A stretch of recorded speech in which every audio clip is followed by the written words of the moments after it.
सबको लगता है कि बंगाल में चुनाव हो रहा है, लेकिन दोस्तों सबसे बड़ा सवाल यह उठता है कि जिस तरीके से टीएमसी और बीजेपी में ज्यादातर तनाव देखने को मिल रहा है, तो ऐसे में सबसे बड़ा सवाल उठता है कि आखिर बंगाल में किसकी सरकार बनने जा रही है। ऐसा क्यों कहा जा रहा है कि अब बंगाल से बीजेपी की विदाई जो है तय हो चुकी है। आइए देखते हैं कि आखिर पूरा मामला क्या है, किसकी सरकार जो है बंगाल में बन सकती है। जैसा कि दोस्तों अभी तक यह दावा किया जा रहा है, जो ज्ञानेश कुमार है भारत के मुख्य चुनाव आयुक्त, उनका कहना है कि जो पश्चिम बंगाल में जो चुनाव हुआ है उसमें जो बढ़ चढ़कर हिस्सा ले रहे हैं उसमें सबसे ज्यादा वोटिंग जो है लगभग 91.95 का वोटिंग दर्ज किया गया है, और यह पिछले वर्ष की तुलना में मतलब सबसे ज्यादा है। मतलब जो 8 बजे तक जो पहले चरण की वोटिंग हुई थी उसमें बढ़ चढ़कर मतलब लोगों ने हिस्सा लिया है, और ऐसा भी दावा किया जा रहा है कि लगभग इसमें 95% जो है वोट जो है मुर्शिदाबाद से आया हुआ है। दोस्तों इतना ही नहीं, आपको शायद पता होगा कि बंगाल में इस समय जो है जोरों शोरों से जो है वहाँ पर जो है माहौल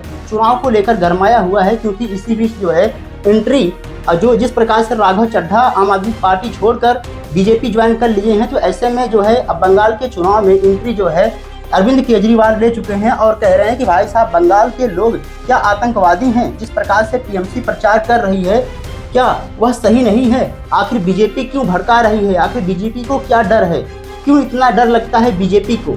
क्या बंगाल की जनता आतंकवाद को बढ़ावा देती है क्या, क्योंकि जिस प्रकार से वहां पर सुरक्षा बलों को इतने ज़्यादा भारी संख्या में तैनात किया गया है, लगभग 35 लाख के आसपास। तो दोस्तों बीजेपी के ऊपर की आखिर भाई साहब इतनी ज़्यादा संख्या में पुलिस बल और सेनाएं क्यों तैनात की गई हैं, इतने बड़ी तैनाती जो सैन्य कर्मी को लेकर चुनाव को लेकर क्यों किया गया है। मतलब इनका कहना है कि जिस प्रकार से बीजेपी डर रही है, इस बात से लग रहा है कि बंगाल में अब जो है बीजेपी की विदाई तय है, और किसी भी हालत में जो है बंगाल में अब जो है ममता की सरकार ही रहेगी और बीजेपी की सरकार नहीं बन पाएगी। और इसी की वजह से इनको कहा जा रहा है कि जिस प्रकार से मुझे जो है झूठा आरोप लगाकर जेल में डाल दिया गया था, लेकिन मैं जो है बाइज्जत बरी हो गया हूँ। और इन्होंने सबसे बड़ा मुद्दा यह उठाया बंगाल चुनाव को लेकर एसआईआर के मुद्दे पर। उन्होंने कहा कि इसमें जो बहुत ज़्यादा धांधली हुई है, क्योंकि बड़े संख्या में वोटर्स के नाम जो है काटे गए हैं, जबकि वह भारत के नागरिक हैं। तो ऐसे में बंगाल का चुनाव जो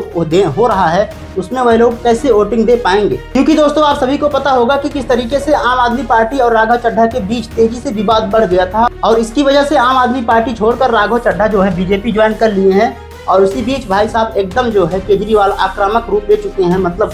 किसी भी हालत में बीजेपी को हराना ही है, इस प्रकार का रणनीति जो है बंगाल के चुनाव में अपना रहे हैं, ताकि जो है वहां पर भारी संख्या में ममता दीदी को यानी कि टीएमसी की सरकार एक बार फिर से वहां पर बनाई जा सके। उन्होंने दोस्तों सबसे बड़ा सवाल यह उठाया कि भाई साहब जिस प्रकार से सुरक्षा बलों को यहाँ पर ज़्यादा से ज़्यादा तैनाती किया गया है, तो ऐसे में सबसे बड़ा सवाल यह उठता है कि यह राज्य का अपमान है, मतलब बंगाल की जनता का अपमान हो रहा है। क्या बंगाल के लोग आतंकवादी हैं जो इतनी भारी संख्या में जो है यहाँ पर सुरक्षा बलों को तैनात किया गया है। यह अपने आप में कई सारे सवाल खड़े करता है, ऐसा जो है केजरीवाल का कहना था, ऐसा जो है बीजेपी पर आरोप केजरीवाल के द्वारा लगाया जा रहा था। इसके अलावा दोस्तों इसी बीच जम्मू कश्मीर के पूर्व मुख्यमंत्री जो है फारूक अब्दुल्ला का बयान सबसे ज्यादा अहम माना जा रहा है बंगाल के चुनाव को लेकर। उन्होंने यहाँ तक साफ कह दिया है कि भाई साहब चुनाव जो है जिस प्रकार से बंगाल में देखने को मिल रहा है उसमें बीजेपी की सरकार जो है नहीं बनने वाली है, और ममता दीदी जो है बंगाल चुनाव में जीत दर्ज कर रही हैं, और वहां की कमान जो है फिर से एक बार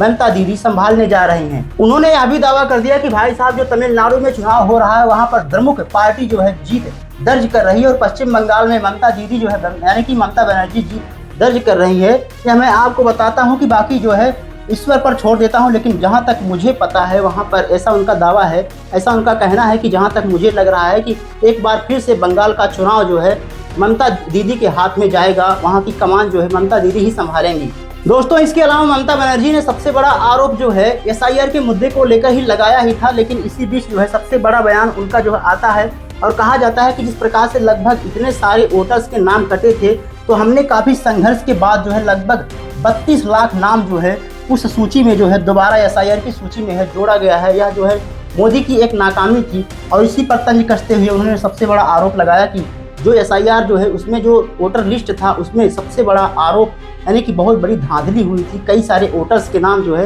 कटे थे। लेकिन हमने जो है यानी कि ममता बनर्जी ने लगभग जो है 32 लाख नाम जो है फिर से वहां पर दर्ज करवाया था कड़े संघर्ष के बाद। लेकिन दोस्तों इसी बीच सबसे ज़्यादा विवाद और ज़्यादा तब बढ़ जाता है बंगाल चुनाव को लेकर, जब ममता बनर्जी कहती हैं कि भाई साहब मुझे कुर्सी नहीं चाहिए, तो मतलब इसका क्या मतलब है दोस्तों, आप कमेंट में बताइएगा कि मुझे कुर्सी नहीं चाहिए। और इसी बीच काफ़ी ज़्यादा ट्रोल इनसे प्रश्न पूछा जा रहा है कि आखिर चुनाव किस लिए लड़ा जा रहा है, तब आखिर ममता बनर्जी किस लिए चुनाव लड़ रही हैं, क्या उनके अलावा जो है कोई और जो है मुख्यमंत्री बनने वाला है बंगाल का।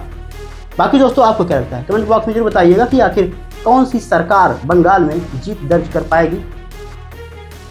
मिलते हैं अगली वीडियो में, तब तक के लिए जय हिंद जय भारत।